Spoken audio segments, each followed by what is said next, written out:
अस्सलाम वालेकुम viewers, I hope कि आप ठीक ठाक होंगे। मैं तमाम वीवर्स को अपने यूट्यूब चैनल पोलाइट गार्डनिंग में खुश आमदीद कहता हूं।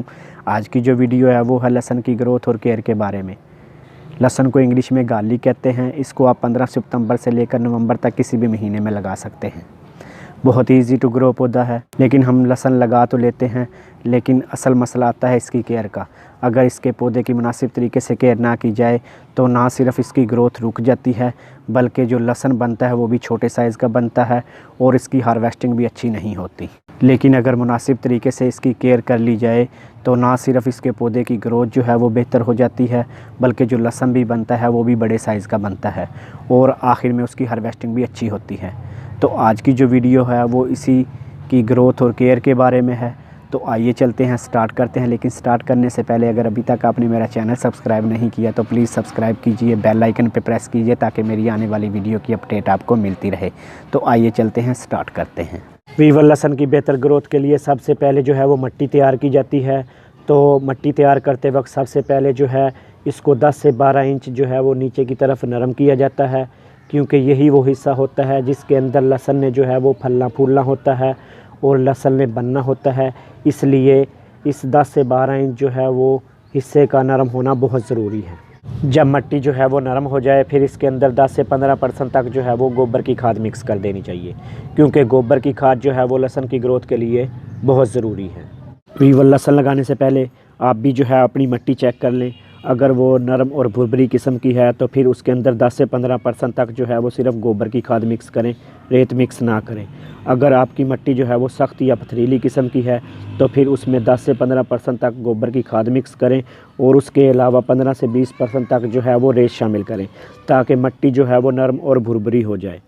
क्योंकि नरम और भुरभुरी मिट्टी में लहसन की जो ग्रोथ होती है वो दूसरी सख्त और पथरीली किस्म की मिट्टी की निस्बत बहुत बेहतर होती है। तो इसलिए लहसन की बेहतर ग्रोथ के लिए मिट्टी का नरम और भुरभुरा होना बहुत ज़रूरी है। वीवर लहसन की बेहतर ग्रोथ के लिए हमेशा अच्छी क्वालिटी का सीड का इंतखाब करें और कभी भी लहसन लगाते वक्त छोटी क्लोव ना लगाएं, बल्कि बड़ी और दरमियाने साइज़ की क्लोव लगाएं। और इसका ये जो सीड है आपको किसी भी ज़री मार्केट से आसानी के साथ मिल जाता है। लेकिन कोशिश करें कि इसका ये जो सीड है जब इसकी अप्रैल के अंदर हार्वेस्टिंग होती है तो उसी वक्त जो है ख़रीद कर रख लें। और कोशिश करें कि हमेशा देसी लहसन लगाएं, फार्मी लहसन ना लगाएं, क्योंकि देसी लहसन का जो जायका है और फ़वाइद हैं वो दूसरे फार्मी लहसन की निस्बत बहुत ज़्यादा हैं।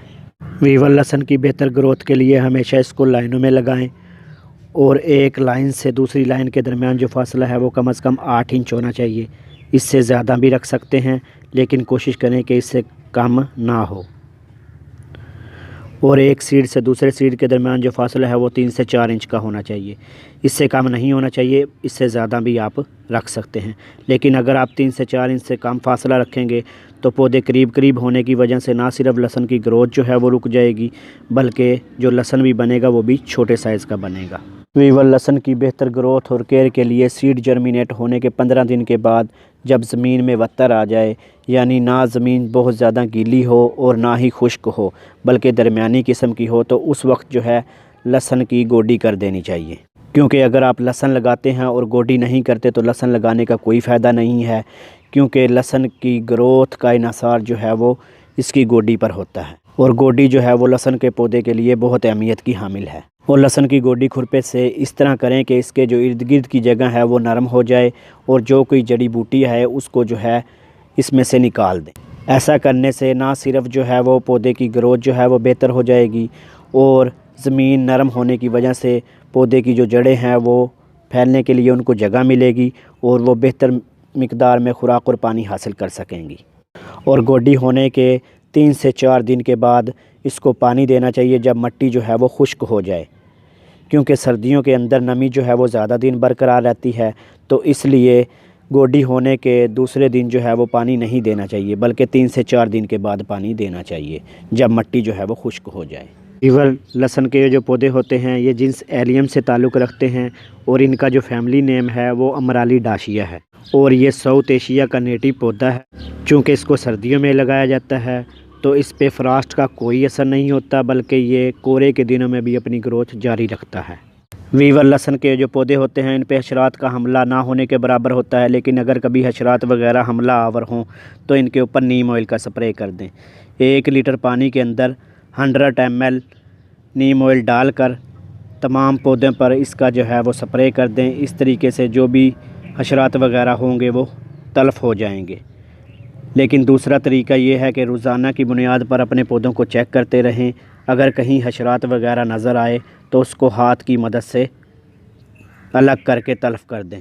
तो इस तरीक़ा से भी आप जो है वो हशरात से निजात पा सकते हैं और अपने पौधे की ग्रोथ जो है वो बेहतर कर सकते हैं। और मेरा ये जो लहसुन के पौधे हैं इन पे कोई हशरात वगैरह अभी तक हमलावर नहीं हुए और ये बहुत अच्छे तरीके से ग्रो कर रहे हैं।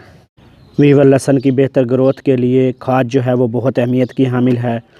तो लहसुन के पौधे की खाद के लिए आप राख को इस्तेमाल कर सकते हैं। राख के अंदर चूँकि पोटाशियम काफ़ी मिकदार में पाया जाता है, आपने अक्सर देखा होगा कि लहसुन के जो पत्ते होते हैं वो पीले पड़ जाते हैं। तो उसकी जो बड़ी वजह है वो पोटाशियम की कमी है।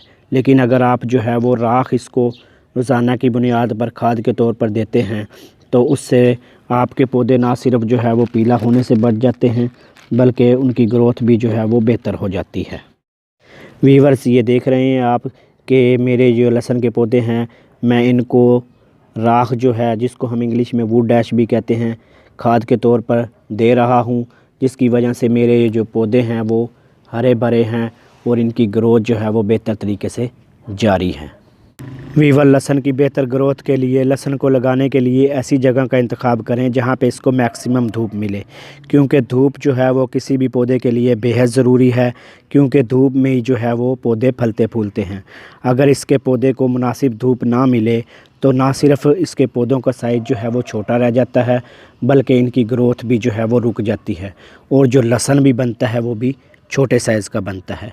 तो इसलिए लहसुन को लगाने के लिए ऐसी जगह का इंतखाब करें जहाँ पे इसको मैक्सिमम धूप मिले। वीवर लहसुन की बेहतर ग्रोथ के लिए इसकी प्रूनिंग करना भी बहुत ज़रूरी है। गोडी करते वक्त जब कोई मुर्दा लीव जो है वो ज़मीन के साथ टकरा रहा हो तो उसको हाथ की मदद से या खुरपे की मदद से पौधे से अलग कर दे। तो ऐसा करने से पौधे की जो ग्रोथ है उस पर कोई असर नहीं पड़ेगा बल्कि इस पौधे की जो ग्रोथ है वो बेहतर हो जाएगी। तो इसलिए गोडी करते वक्त जो कोई भी पत्ता जो है वो ज़मीन के साथ टकरा रहा हो तो उसको पौधे से हाथ की मदद से या खुरपे की मदद से अलग कर देना चाहिए। सो वीवर, ये थी मेरी लहसुन की ग्रोथ और केयर के बारे में मुकम्मल डिटेल के साथ वीडियो। अगर वीडियो अच्छी लगे तो लाइक दीजिएगा, फ्रेंड के साथ शेयर कीजिएगा। अगर किसी किस्म का क्वेश्चन हो तो कमेंट बॉक्स में कमेंट कीजिएगा। इसी के साथ मुझे दीजिए इजाज़त। अल्लाह आपका हामी और नासिर हो। अल्लाह आपको ढेरों खुशियाँ नसीब फरमाए। खुदा हाफिज़।